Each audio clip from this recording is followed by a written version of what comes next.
오늘 이 시간 하나님께서 우리에게 주시는 생명의 말씀은 사무엘상 17장 12절에서 27절 말씀입니다. 제가 하나님의 말씀을 봉독하겠습니다. 다윗은 유다 베들레헴 에브라 사람 이세라 하는 사람의 아들이었는데, 이세는 사울 당시 사람 중에 나이가 많아 늙은 사람으로서 8 아들이 있는 중 그 장성한 세 아들은 사울을 따라 싸움에 나갔으니, 싸움에 나간 세 아들의 이름은 장자 엘리압이요, 그 다음은 아비나답이요, 셋째는 삼마며 다윗은 막내라. 장성한 세 사람은 사울을 따랐고, 다윗은 사울에게로 왕래하며 베들레헴에서 그의 아버지의 양을 칠 때에 그 블레셋 사람이 40일을 조석으로 나와서 몸을 나타내었더라. 이새가 그의 아들 다윗에게 이르되, 지금 내 형들을 위하여 이 볶은 곡식 한 에바와 이 떡 10덩이를 가지고 진영으로 속히 가서 내 형들에게 주고, 이 치즈 10덩이를 가져다가 그들의 천부장에게 주고, 내 형들의 안부를 살피고 증표를 가져오라. 그때 사울과 그들과 이스라엘 모든 사람들은 엘라 골짜기에서 블레셋 사람들과 싸우는 중이더라. 다윗이 아침에 일찍이 일어나서 양 지키는 자에게 맡기고, 이새가 명령한 대로 가지고 가서 진영에 이른즉 마침 군대가 전장에 나와서 싸우려고 고함치며 이스라엘과 블레셋 사람들이 전열을 벌이고 양군이 서로 대치하였더라. 다윗이 자기의 짐 지키는 자의 손에 맡기고 군대로 달려가서 형들에게 문안하고 그들과 함께 말할 때에, 마침 블레셋 사람의 싸움 돋는 가드 사람 골리앗이라 하는 자가 그 전열에서 나와서 전과 같은 말을 하며 다윗이 들으니라. 이스라엘 모든 사람이 그 사람을 보고 심히 두려워하여 그 앞에서 도망하며, 이스라엘 사람들이 이르되, 내가 이 올라온 사람을 보았느냐? 참으로 이스라엘을 모욕하러 왔도다. 그를 죽이는 사람은 왕이 많은 재물로 부하게 하고 그의 딸을 그에게 주고 그의 아버지의 집을 이스라엘의 중에서 세금을 면제하게 하시리라. 다윗이 곁에 서 있는 사람들에게 말하여 이르되, 이 블레셋 사람을 죽여 이스라엘의 치욕을 제거하는 사람에게는 어떠한 대우를 하겠느냐? 이 할례받지 않는 블레셋 사람이 누구이기에 살아계시는 하나님의 군대를 모욕하겠느냐? 백성이 전과 같이 말하여 이르되, 그를 죽이는 사람에게는 이러이러하게 하시리라 하니라. 아멘. 오늘은 영적 착시 현상이라는 제목으로 하나님 말씀 증거하도록 하겠습니다. 성경에 등장하는 가장 위대한 전투 가운데 하나가 오늘 본문 사무엘상 17장에 나오는 다윗과 골리앗의 전투입니다. 우리에게는 너무나도 익숙한 성경 이야기일 뿐만 아니라 성경을 모르는 사람들에게까지도 널리 알려진 흥미진진한 이야기입니다. 그래서 무척이나 큰 것이나 강력한 것을 지칭할 때 비유적으로 쓰인 단어가 이 골리앗이란 단어죠. 그리고 기독교에서는 주로 뛰어넘을 수 없는 어려움과 세상의 환경들을 골리앗으로 자주 묘사하고 우리가 다윗과 같이 승리하기를 소망하며 기원합니다. 그런데 정말 아이러니한 것이요, 전부는 아니지만 일부 기독교인들을 바라보게 되면 그들은 다윗처럼 되기를 원한다 말하면서도 어느샌가 그들의 삶은 골리앗을 동경하며 골리앗을 추구하고 있는 안타까운 모습을 볼 때가 있습니다. 골리앗이 강력한 옷으로 무장한 것처럼 내가 세상을 살아가기 위해 수많은 스펙과 자격증으로 무장해야 살 수 있다 생각합니다. 그것들이 나의 인생을 보장해 줄 거라 무의식으로 믿고 의지합니다. 또 우리는 골리앗처럼 크고 강력한 사람이 되는 것만이 세상을 살아가는 정답처럼 여겨버리곤 합니다. 사실 성경을 다 뒤져보더라도, 어느 역사를 보더라도 골리앗만큼 위화감을 주는 장수가 또 어디 있겠습니까? 동양의 삼국지에 나오는 여포 정도? 그래도 피지컬적으로 보면 골리앗을 따라올 인물이 없습니다. 단도직입적으로 말해 이 골리앗이라는 사람은 타고난 장수입니다. 그리고 자신의 그 전투, 장수로서의 최고의 자리까지 올라간 사람입니다. 그런데 오늘 우리의 모습을 보면 말로는 골리앗보다 다윗을 동경한다고 하지만 어느샌가 내 삶은 골리앗처럼 다른 사람이 감히 범접할 수 없는 위압감과 카리스마가 넘치기를, 그런 사람이 되기를 소망합니다. 하지만 내가 이제 어느 정도 몸집을 키웠다, 스스로 만족하고 자부한다 할지라도 우리가 살아가면서 더 큰 골리앗과 더 거대한 골리앗과 조우하게 되면 어느샌가 두려움에 사로잡혀 여전히 작아지는 우리의 모습을 발견하게 됩니다. 오늘 본문에서는 다윗은 아버지 이새의 심부름으로 이스라엘 군대의 복무적인 형들을 문안하게 됩니다. 20절과 21절을 보면 다윗이 아침에 일찍이 일어나 양을 지키는 자에게 자기 양을 맡기고 이새가 명령한 대로 가서 진영에 이릅니다.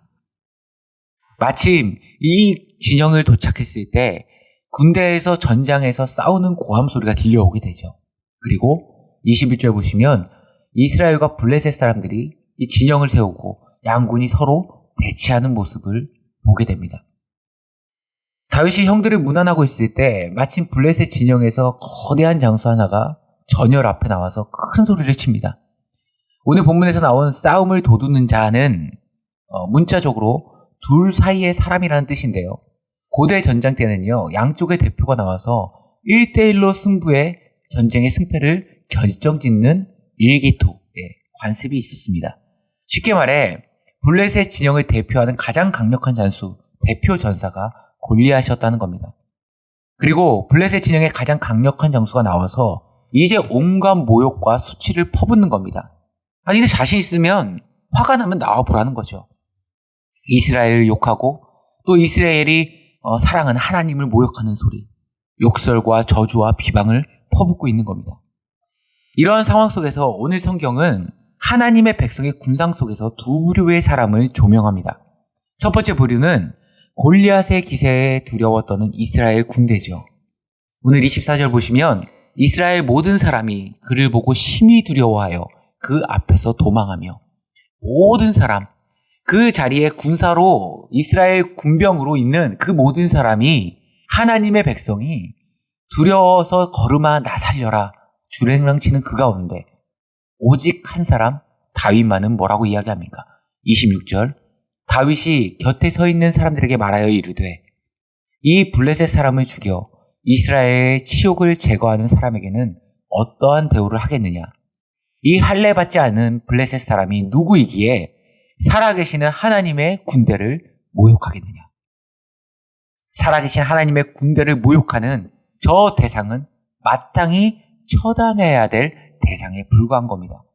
어떻게 하나님의 백성이라고 외치며 살았던 그 수많은 백성들이 도저히 감당하지 못했던 그 거대한 골리앗을 어떻게 이 작은 소년 다윗이 당당하게 승리할 수 있었는가?